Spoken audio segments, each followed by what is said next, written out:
അക്ഷിത, എന്തോ ആ ഒരു അടിപൊളി പെർഫോമൻസിന് ശേഷം നമ്മൾ രാവിലെ നിന്റെ അനിയത്തിയെ പറ്റി സംസാരിച്ചില്ലേ? എന്റെ അനിയത്തിയെ പറ്റിയോ സംസാരിച്ചായിരുന്നല്ലോ. ഭയങ്കര ടാലന്റഡ് ആണെന്നോ, ഡാൻസർ ആണെന്നോ, സെമി ക്ലാസിക്കൽ ആണെന്നോ എന്തൊക്കെയോ നമ്മൾ പറഞ്ഞായിരുന്നു. പക്ഷേ ആളെ കാണുന്നില്ലല്ലോ. ഇന്ന് പെർഫോമൻസ് ഒന്നും ഇല്ലേ അവളുടെ? പുറയില് സ്പീക്കറിന്റെ പുറയിലോ. അതെനിക്ക് തോന്നുന്നു പെർഫോമൻസിന് മുമ്പ് മറ്റേ പ്രിപ്പറേഷൻ സ്പോട്ടാന്ന് തോന്നുന്നു. അത് ആ സ്പീക്കറിന്റെ ബാക്ക് സൈഡിലുള്ള സ്ഥലം. അവിടെ എന്തെങ്കിലും ഉണ്ടോ മോളെ? ഒന്നുമില്ല. ഓക്കെ, സോ അടുത്തതായിട്ട് നമുക്ക് ഒരു ക്ലാസിക്കൽ സോളോ പെർഫോമൻസിന് വേണ്ടി അഖില സുരേഷിനെ ഒരു നല്ലൊരു കൈയടിയോടെ നമുക്ക് സ്റ്റേജിലേക്ക് സ്വാഗതം ചെയ്യാം. നമ്മുടെ സ്വന്തം അക്ഷിതയുടെ അനിയത്തിയാണ്. കണ്ടാ പറയില്ല, പക്ഷെ നല്ല ടാലന്റ് ഉള്ള കുട്ടിയാണ്. രണ്ടുപേരും കണ്ടാ മാത്രമേ ഉള്ളൂ കേട്ടോ പറയാത്ത. എന്റെ കൊച്ചാ. ഒന്നുകൂടെ നല്ലൊരു കൈയടിയോടെ നമുക്ക് അഖില സുരേഷിനെ വേദിയിലേക്ക് സ്വാഗതം ചെയ്യാം.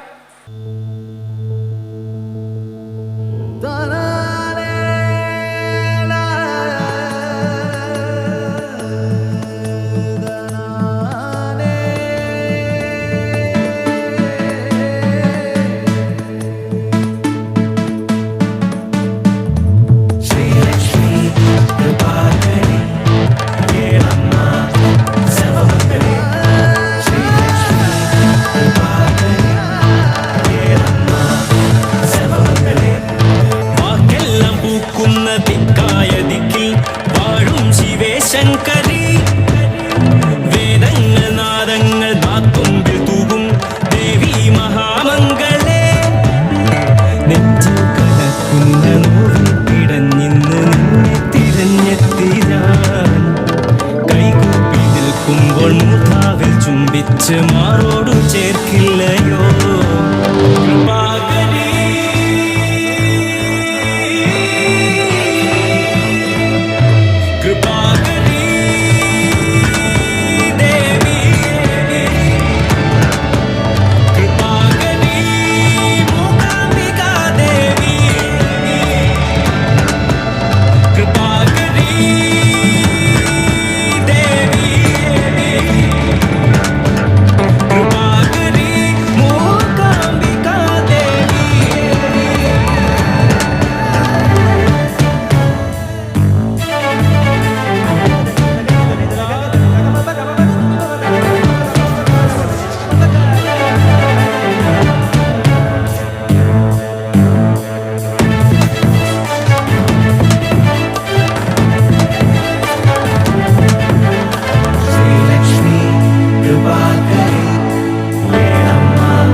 വാഴും ശിവേശങ്കരി വേദങ്ങൾ നാദങ്ങൾ നാത്തുമ്പിൽ തൂകും ദേവി മഹാമംഗളേ നെഞ്ചിൽ കനക്കുന്ന നോവിൽ പിടഞ്ഞിന്ന് നിന്നെ തിരഞ്ഞെത്തി ഞാൻ കൈകൂപ്പി നിൽക്കുമ്പോൾ മൂർധാവിൽ ചുംബിച്ചു മാറോടും ചേർക്കില്ലയോ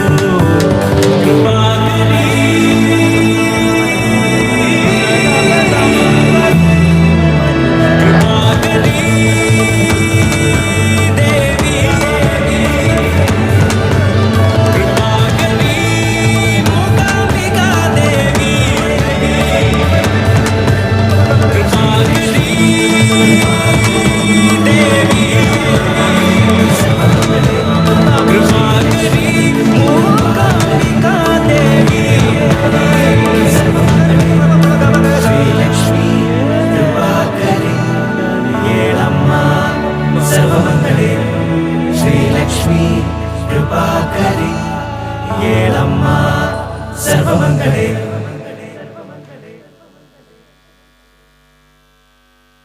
Let's give a round lot of applause for Akila Suresh once again. Akila, മോളെ പോലെ ഒരു മിനിറ്റ് ഇങ്ങോട്ടോ. Wonderful performance. ഞാൻ ഇത്ര നേരം ഡാൻസ് ചെയ്തല്ലേ, നമുക്ക് കുറച്ച് നേരം മിണ്ടി മറന്ന് നിൽക്കാം. എത്ര വർഷമായിട്ട് ഡാൻസ് പഠിക്കുന്നുണ്ട്? 12 years ആയി. Oh no wonder. നിന്നെക്കാളും നല്ല ടാലന്റഡ് ആയിട്ടുള്ള കുട്ടിയാണെന്ന് എനിക്കിപ്പോൾ മനസ്സിലായി. Thank you so much Akhila. That was A wonderful performance.